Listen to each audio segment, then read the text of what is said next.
Everyone, welcome back to my new blog. আজকে বানাবো pasta, যার জন্য আমি এখানে সবজি আগে থেকে কেটে রেখেছি। তো এই যে এখানে আমি গাজর, ক্যাপসিকাম আর কিছু না, গাজর আর ক্যাপসিকাম কেটে রেখেছি। তো কিভাবে বানাচ্ছি সেটাই আজকের ভিডিওতে তোমাদেরকে দেখাবো। নিয়েছি পেঁয়াজ কুচি আর নিয়ে নিয়েছি দুটো ডিম। এখানে আমি নিয়ে নিচ্ছি একটা বড় বাটি, আর বাটির মধ্যে দিয়ে দিয়েছি জল আর দিয়ে দিয়েছি লবণ। এইবার আমি দিয়ে দেবো পাস্তাগুলো দেওয়ার পরে আমি একটু নাড়াচাড়া করে দেবো। আর তারপর আমি দিয়ে দেবো সাদা তেল দিলে পাস্তাগুলো সেদ্ধ হওয়ার পরে গায়ে লেগে যায় না, ঝরঝরে থাকে। তাই এই যে দেখতে পাচ্ছ, আমি সাদা তেল দিয়ে দিলাম, দিয়ে আবার একটু নাড়াচাড়া করে দিলাম। এবার আমি ঢেকে রাখবো। তো পাস্তাটা সেদ্ধ প্রায় হয়েই এসেছে, তাই ঢাকনাটা আমি খুলে দিলাম। আর আমি আরেক দিকে ভেজে নিচ্ছি কেটে রাখা ক্যাপসিকাম আর গাজরগুলো। সেগুলো ভাজা ভাজা হয়ে গেলে আমি নামিয়ে দেবো।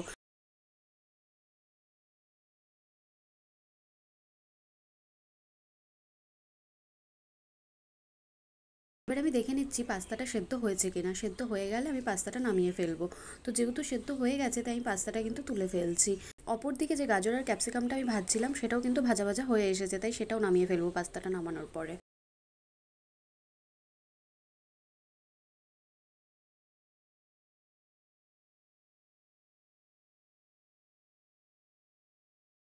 এবার আমি কড়াইতে দিয়ে দিয়েছি পেঁয়াজ, আর পেঁয়াজটা একটু ভাজা ভাজা হয়ে গেলেই আমি এর মধ্যে দিয়ে দেবো ডিম।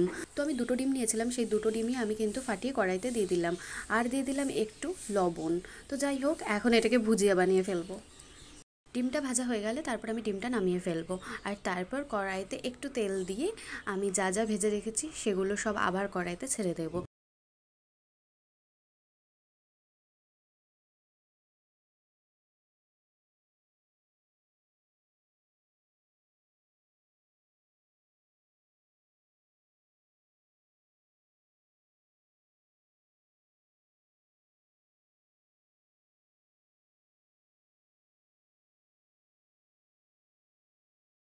কড়াইতে তেল দেওয়া হয়ে গেছে, এবার ভেজে রাখা ডিম, গাজর, ক্যাপসিকাম সব দিয়ে দিলাম কড়াইয়ের মধ্যে। এবার সাথে দিয়ে দিচ্ছি পাস্তা মশলাটা একেবারে দিচ্ছি না, অল্প অল্প করে দিচ্ছি, আর ভালো করে মাখিয়ে নিচ্ছি এই ডিম, গাজর আর ক্যাপসিকামের মধ্যে।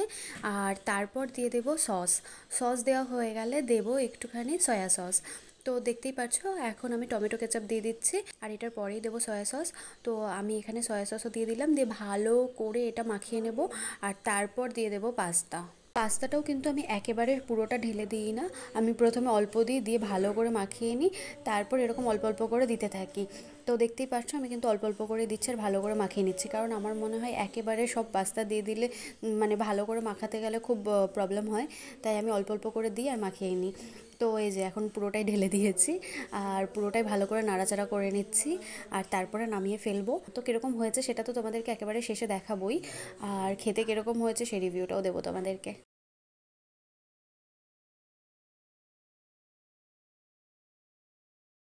যে পাস্তা রেডি, এবার আমার শ্বশুর মশাইয়ের থেকে রিভিউ নেবো এটা খেতে কিরকম হয়েছে। তাহলে চলো তোমরা রিভিউটা দেখে নাও।